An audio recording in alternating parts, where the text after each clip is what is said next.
জনাব এটিএম আজহারুল ইসলামের আপিল মামলার শুনানি আজকে শেষ হলো। মাননীয় আদালত বাংলাদেশ সুপ্রিম কোর্টের ফুল বেঞ্চ 27শে মে এই মামলার রায় দেওয়ার জন্য দিন নির্ধারণ করেছেন।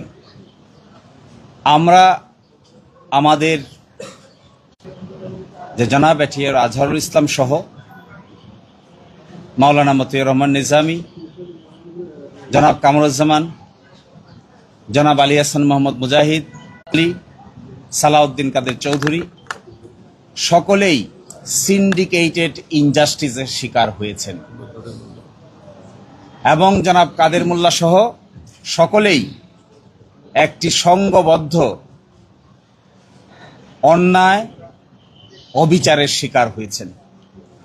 এই সিন্ডিকেট কারা ছিলেন, কিভাবে ছিলেন তা আমরা আদালতে আজকে উপস্থাপন করেছি এবং আমরা একজনের স্বীকারোক্তিমূলক জবানবন্দি যা তার বইয়ে তিনি উল্লেখ করেছেন সেটাও আদালতে উপস্থাপন করেছি। আমরা মনে করি এই রায়ের মাধ্যমে যদি আমাদের আপিলের ডিভিশন জনাব এটিএম আজহারুল ইসলাম সাহেবকে বেকসুর খালাস প্রদান করেন, তাহলে জুডিশিয়াল কিলিং এর যে নমুনা এই দেশে প্রতিষ্ঠিত হয়েছিল এই কলঙ্ক থেকে আমাদের বিচার বিভাগ আংশিক হলেও মুক্ত হবেন এবং আমরা এক্সপেক্ট করি আমাদের দেশের সর্বোচ্চ আদালত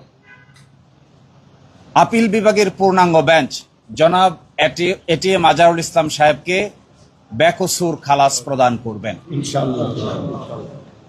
আমরা এটাও মনে করি যে নজিরবিহীন নির্যাতন এবং নিপীড়নের মধ্য দিয়ে বাংলাদেশ জামায়াতে ইসলামী পার করেছে, এই রায়ের মধ্য দিয়ে সকলের মধ্যেই নতুন করে প্রাণ সঞ্চার হবে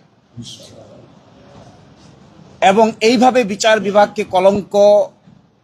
বিভাগীয় কলঙ্কের মাধ্যমে কোনো একটা রাজনৈতিক দলকে অন্যায় অত্যাচার এবং নিপীড়নের শিকার করা যায়, বাংলাদেশ জামায়াতে ইসলামী এই দেশে তার একটা ক্লাসিক এক্সাম্পল।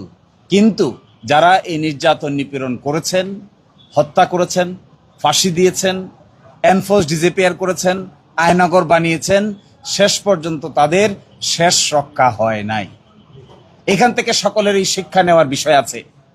সকলকে এখান থেকে শিক্ষা নিতে হবে যে নির্যাতনের রাস্তা, নিপীড়নের রাস্তা শেষ পর্যন্ত ভালো ফল বয়ে আনে না।